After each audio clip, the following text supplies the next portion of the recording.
Di dalam bacaan puisi hari ini, Suara Hati, sebenarnya banyak yang belum bisa terikuti secara runut ya dari awal sampai akhir tadi. Tetapi di sini saya tertarik dengan istilahnya pasar atau pasar prinsip itu tadi. Di antara prinsip-prinsip itu tadi, kita harus memilih sebagai penjual bukan sebagai pembeli bukan penjual gitu, karena memang kalau kita menjadi pembeli kita akan mempertimbangkan tentang nilai-nilai prinsip tadi, tetapi tidak seperti penjual yang berorientasi terhadap harga dari prinsip itu tadi. Nah, ini berkaitan dengan yang coba saya hubungkan dengan persoalan mencangkok hati itu tadi. Nah, jadi dalam misalnya Suara Hati ini tadi, bahwasanya di sini puisi ini menggambarkan seorang yang penuh dengan penderitaan terhadap perjalanan hidupnya, yang selalu coba memberikan sesuatu yang terbaik bagi sekitarnya, bahkan istilahnya tanpa mempertimbangkan tentang apa yang dia dapatkan, kira-kira seperti itu. Nah, ini yang dimaksud mungkin adalah sebagai prinsip hidupnya di dalam istilahnya berbakti secara sosial terhadap sekitarnya, kira-kira seperti itu. Nah, tetapi kalau misalnya di sini tadi untuk mencangkok hati, berarti artinya di sini sepertinya dia masih memiliki kesalahan dalam misalnya prinsip-prinsip hidupnya, sehingga istilahnya harus mencangkok hati dari yang lain gitu ya, seperti itu. Kira-kira itu yang menjadi kebingungan bagi saya tentang alur daripada puisi ini. Saya kira mungkin itu dulu yang perlu saya tanyakan pada malam hari ini. Terima kasih atas kesempatannya. Ya, terima kasih untuk Pak Wahyu. Ya, tentang prinsip, Bu ya. Ya, prinsip hidup diperdagangkan di pasaran. Fakta di lapangannya bagaimana? Ini kan terjadi sekarang ini, prinsip hidup diperdagangkan di pasaran. Iya. Yaitu menjual agama untuk mendapatkan jabatan, menjual harga diri untuk mendapatkan uang, mengorbankan persahabatan untuk mendapatkan keuntungan. Itu kan menjual prinsip kehidupan. Yeah. Kemuliaan, kesucian hati dijual untuk mendapatkan uang. Dan sekarang terjadi adanya lelang yang sangat tinggi ya, sampai dari 30 juta, 80 juta, sampai 120 juta satu kali eksekusi itu.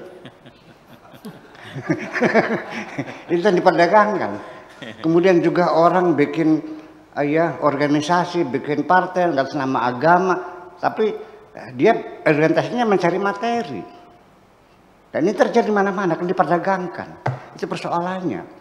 Jadi kita melihat bahwa prinsip-prinsip kehidupan itu diperdagangkan. Nah, Anda sebagai penjual apa pembeli? Kalau orang mau menjual, yang penting berapa harganya. Kalau teori Adam Smith, beli dengan harga yang semurah-murahnya, menjual dengan harga yang semahal-mahalnya. Kalau pedagang pengennya dapat mahal dong. Kalau pembeli kan mencari kualitas, mencari nilai. Artinya saya beli ini dasarnya apa? Saya beli kacamata, orang matanya waras, beli kacamata untuk apa? Apa nilainya? Ya kan? Apa urgensinya? Orang beli itu berdasarkan kebutuhan dan nilai, itu yang dicari. Makanya dalam prinsip kehidupan ketika diperdagangkan, pesan saya jadilah engkau sebagai pembeli, bukan sebagai pedagang. Anda yang harus mengimplementasikan nilai-nilai moral itu untuk diri Anda, bukan nanti jual di pasaran demi hanya itu mendapatkan kepentingan. Kan semacam itu. Ya, dari mulai suap, gratifikasi seks dengan janji-janji, dengan komitmen-komitmen segala macam, ya. Artinya kesejahteraan masyarakat, kedamaian, persahabatan, kerukunan dan sebagainya, semua diuangkan. Sekarang bisa jadi uang semua kok. ya sampah aja jadi uang kok. Iya kan? Yang dulu kita tidak tahu kok jadi uang juga ya. Popularitas Anda juga bisa jadi uang kok. Betul enggak? Ketika Anda sudah menjadi tokoh besar masyarakat, maka sebatang rokok gudang garam ini akan menjadi uang. Gudang garam, kalau kamu tidak ngasih 1 hari 1 bal rokok, saya akan ganti rokoknya. Dia kasih kok. Betul enggak? Iya. Untuk nyalon jadi bupati, jadi gubernur, ya kan juga popularitas orang artis. Nah, itu artinya memperdagangkan nilai-nilai prinsip kehidupan untuk mencari keuntungan-keuntungan. Nah, kemudian namanya cangkok hati atau transplantasi ini masih belum tercatat sukses sempurna ya, masih sering mengalami kegagalan, termasuk Dahlan Iskan berhasil ya. Betul. Tapi Nurholis Majid gagal kan, selain meninggal dunia. Artinya ketika bebanmu hidup pun semakin banyak, Anda perlu hati yang besar untuk menanggung penderitaan ini. Caranya paling gampang, bersihkan hatimu dari rasa dendam dan kebencian kepada siapapun. Tidak usah ganti dengan jantung yang baru. Jadi diganti jantung babi dan jagung kerbau gitu. Nggak usah, karena mengganti jantung dengan jantung lain itu juga resikonya tinggi. Itu artinya ketika Anda ganti jantung, ya berarti Anda mau mengambil kepribadian orang lain. Nah, ketika engkau mencari kepribadian orang lain, berarti Anda tidak punya kepribadian. Di sini maksudnya, biarlah engkau seperti engkau apa adanya.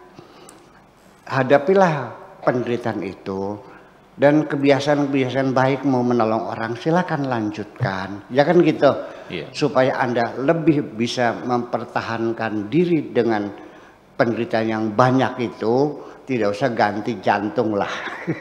Tinggal dibersihkan saja, karena pada akhirnya yang mampu menampung persoalan itu bukan besar kecilnya jantung, tapi adalah bersih dan kotornya hati kita sendiri, semacam itu. Saya kira mungkin itu arah tujuannya. Kemudian dibekali lagi dengan 3 perkara yang perlu disadari, bahwa atas kesabaranmu Allah akan berikan imbalan yang besar, yaitu akan bersama dengan Tuhanmu. Kemudian juga apapun yang terjadi itu ketentuan Tuhan yang harus kau terima dengan segala senang hati.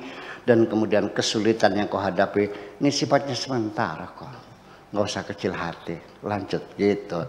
Di akhir katanya dia mengatakan, go ahead, silakan jalan terus, begitu kira-kira.